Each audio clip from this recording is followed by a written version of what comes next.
विराट कोहली जो Indian team के बहुत ही बेहतरीन बल्लेबाज हैं, इंडियन टीम में बहुत ही अपना अच्छा प्रदर्शन करते हैं, बहुत बढ़िया बल्लेबाजी करती हैं।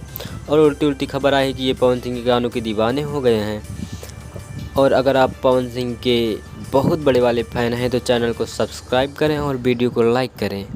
और विराट कोहली के फ़ैन तो है ही हैं, तो वीडियो को लाइक ज़रूर से ज़रूर कर दें, चैनल को सब्सक्राइब कर दें। तो हम आपको बताएंगे वो कौन सा रहा गाना और कौन सा है वीडियो। तो हम आप लोगों को एक छोटा सा क्लिप दिखाना चाहते हैं और ये रहा वो वीडियो क्लिप। हमर लाल घाघरा कोइले बा कमाल, हमर लाल घाघरा कोइले बा कमाल, तोहर लाल घाघरा। आप लोगों में तो देख ही लिया है किस प्रकार विराट कोहली पवन सिंह के गानों पर नाच रहे हैं लाल घाघरा सॉन्ग पर। वैसे तो ये विराट कोहली ही पवन सिंह अच्छे को नचाया है। पवन सिंह का गाना देश विदेशों में चलता है, वो लॉलीपॉप गाना था। और ऐसे ही गाने निकालते रहते हैं पवन सिंह।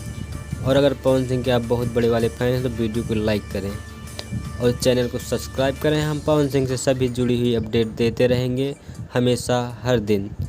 अगर पवन सिंह के आप फैन हैं चैनल को सब्सक्राइब भी कर लें ज़रूर से ज़रूर, प्लीज़।